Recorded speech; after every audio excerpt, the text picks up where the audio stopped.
So I want you guys to, so I don't know if you guys have been paying attention, but not too long ago, at the beginning of the year, I believe I made, or maybe at the end of last year, I made a video about Deion Sanders, about him going from Jackson State to Colorado, that whole transition, and how people were hating on him, and how I had his back.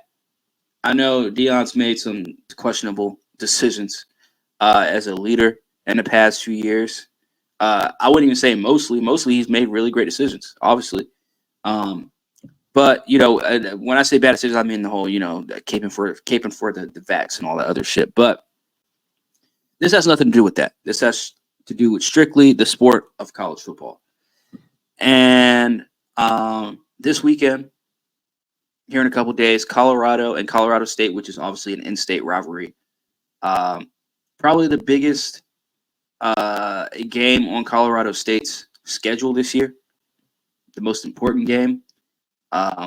This is probably the biggest that this rivalry game has been in easily probably 3 or so decades, at least since the 90s.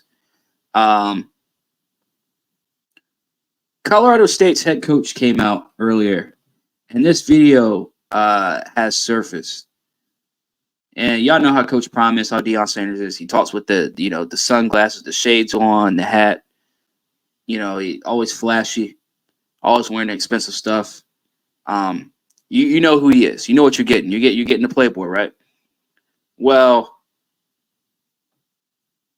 Coach Jay Norvell, who I never heard of this guy, never even heard this guy's name. I've heard of Mike Norvell, but not Jay Norvell. I don't know if they're related, but apparently Jay Norvell is actually this dude's mixed. He's black and white. So, people tried to run with that whole racist narrative earlier. Oh, he's saying all this racist stuff, but we're gonna get to that here in a second too, because your boy Ryan Clark decided to open up his mouth per usual. But yeah, we'll get to that here in a second. But let me go ahead and just show you guys this video. It's only a 10-second clip of pretty much what about call Mike Norvell again. Jay Norvell says about Deion Sanders in Colorado. And I sat down with ESPN today, and I don't care if they hear it in Boulder. I told them I took my hat off and I took my glasses off, and I said, when I talk to grown-ups, I take my hat and my glasses off. That's what my mother taught me. So I sat down with. Yeah. Let me play that one more time in case you guys didn't hear. ESPN today, and I don't care if they hear it in Boulder. I told them I took my hat off and I took my glasses off, and I said, when I talk to grown-ups, I take my hat and my glasses off. That's what my mother taught me. So, yeah, that happened. And look, I understand where this guy's coming from. Me being a guy coming from a small town as well, grew up in a small town, small community, pretty diverse community as well, surprisingly. And I completely understand where this guy's coming from. But at the same time, Deion Sanders is a guy he's a winner. He has a winning program, and he's only 2 weeks into the season. And he's already done immaculate things with this with Colorado. Now, will he continue to do that? I believe so. I mean, obviously, you can only go up from here. They could lose every game for the rest of the season and still have a better year than what they had last year. So, yeah, Deion's not going anywhere. With that being said, let's get back to the comment of what Jay Norvell said. He said, hey, look, when I take my, when I speak to God, I take my hat and I take my shades off. First of all, this dude has spoken plenty of times with the visor on. We've all seen the evidence of that. Don't need to pull that up, but we've seen this guy in numerous press conferences with a visor on. I don't know if you guys want to count that as a hat. I count it as a hat. If he wants to use that logic and use that, look, I feel like this kind of got taken out of proportion, but you have to understand in 2023, especially when it comes to sports and when it comes to literally the biggest name, pretty much the biggest team, the most talked about team, at least in college football, if not all of football right now, because the Jets are out. We already know that. It was Aaron Rodgers and the Jets. Now it's Deion Sanders and the Colorado Bus. And right now, when you're sitting in an interview and you say something like that, you should already know it's going to get clipped. You are going to get clipped. And it's not going to be good.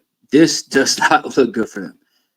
These dudes are not going to win this Saturday. Hopefully it'll be a competitive game. Hopefully I'll be able to watch it.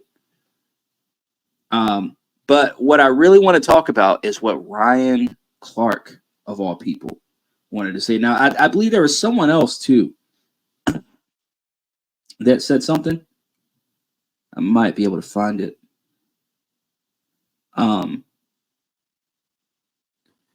I was like, yo, I know y'all really are not sitting here, but yeah, he definitely got attacked. Like Jay Norvell got attacked on ESPN by the weirdos on ESPN, and again, like some of these guys, I could understand what they're saying. Like I understand what they're coming from, and saying like, "Hey, fam, Deion Sanders is a winner. This guy's won games," and I get it, but fam, you're talking about Deion Sanders. You're talking about a guy that's just he's won ever since he's became a coach. But let's go ahead and see what Ryan Clark has to say, man. Let's hear from old Clark, old RC.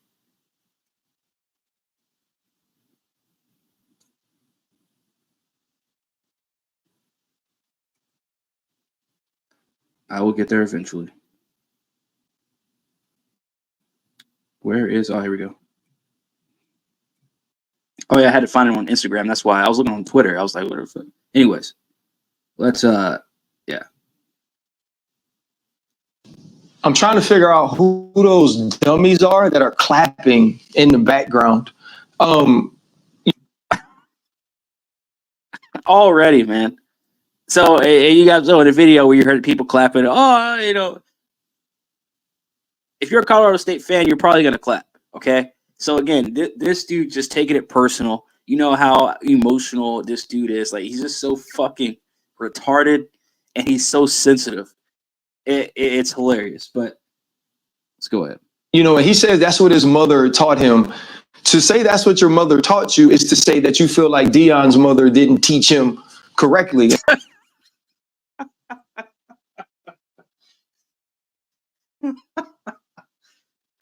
This is ridiculous, man.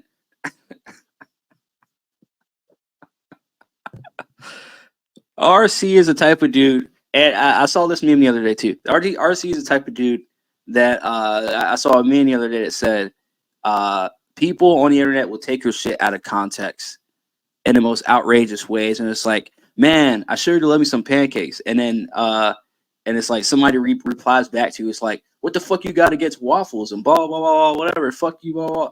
That's Ryan Clark. That's Ryan Clark. It's like, man, I sure do love me some waffles. What you got against what you got against pancakes? That's literally the same type of logic he's using right now.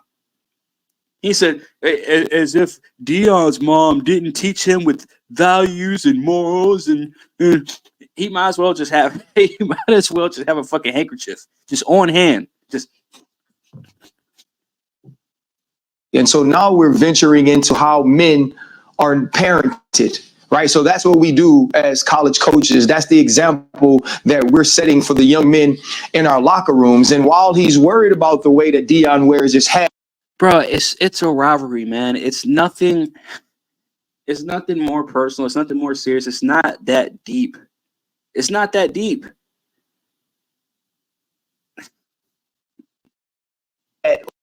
or wears his glasses, he should be more worried about not letting teams like Washington State put up 50 on him.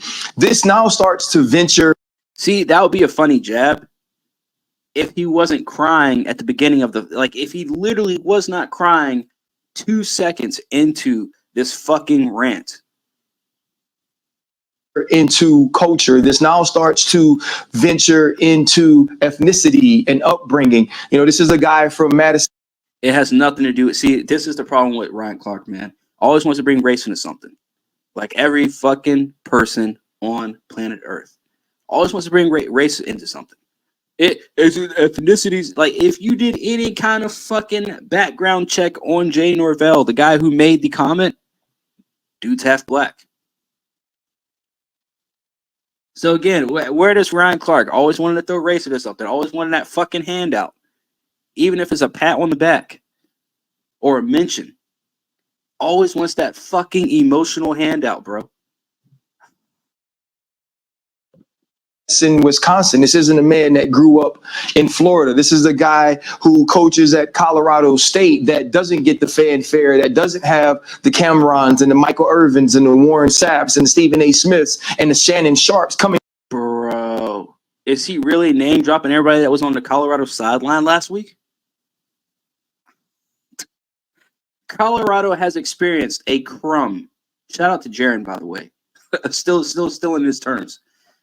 Colorado has experienced a crumb of what USC has had over the past 50 years. Celebrities on the sideline, all new stuff, new uniforms, equipment, all the like stars all over the place, attention, cameras everywhere, like NFL scouts everywhere. Like, fam, it's been 2 weeks into this, and already it's a fucking. And I love Deion Sanders. I love what he's doing at Colorado. I love the team that he has. I love watching the games that they play. That's for damn sure. Great situation, but all these dick riders at ESPN and in mainstream media is getting annoying as fuck really quick. And Ryan Clark is literally the #1 dick rider, and we know why. But the second Deion Sanders says something that they don't agree with, oh, they're gonna smack him on the hand. They're gonna smack him on the hand. And RC is gonna be the first one to tell him. He's gonna be the first one to turn on the camera and say some dumb shit. You are making us look bad. We are teaching young men and To see his school stop being so fucking emotional about every fucking thing. Nobody said anything about Deion Sanders' mom. And this dude wanted to mention, that's like insinuating that Deion Sanders' mom didn't give him the right teachings.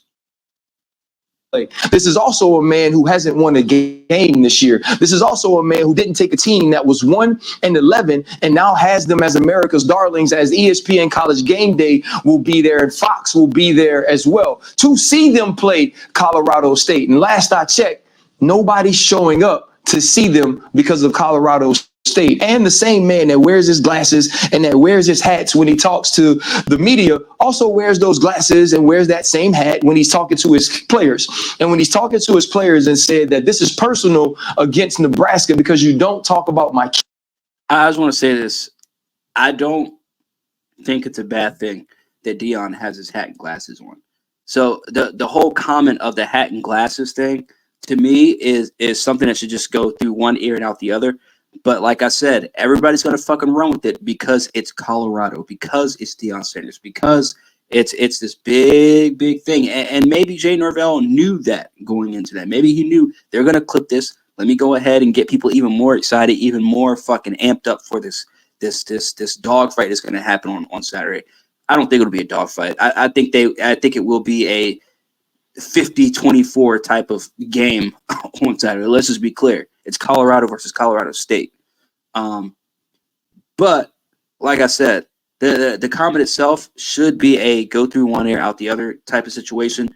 But because it's Colorado, everybody's making a big fucking deal about it. And because it's Deion Sanders. And now you have the Ryan Clarks of the world and the Achos, Emmanuel Achos of the world fucking just on mainstream media, always just sucking dick whenever a black dude is even somewhat criticized, even by another black dude in this case.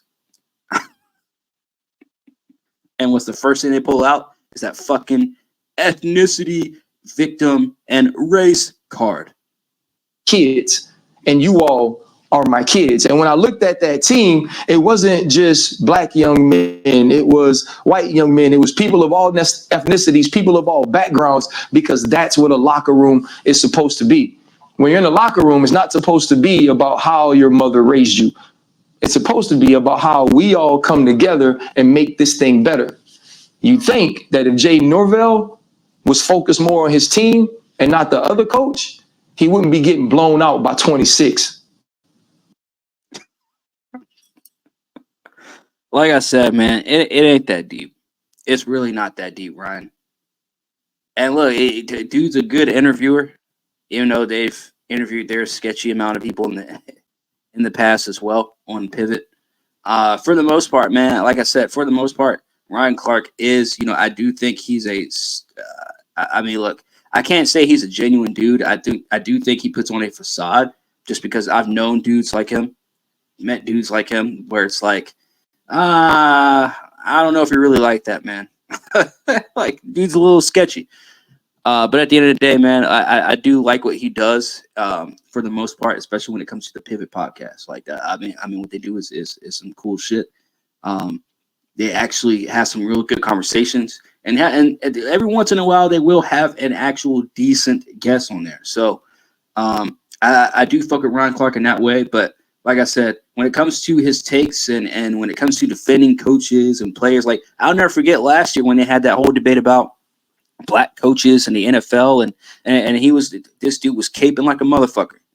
Caping like we need more black this and more black that. Like, fam, how about you get hired for whether you're good or not, whether you're trustworthy or not, whether the players like you. Like, can we please go back to football being football? Like, why are we still like? I understand this is making more content for me, but I'll make content out of anything. If it wasn't going to be this, it would have been the next thing. So I don't understand why ESPN just feels the need to continue to talk about everything but the actual fucking sport. Again, this is a comment that should have went through one ear and out the other. What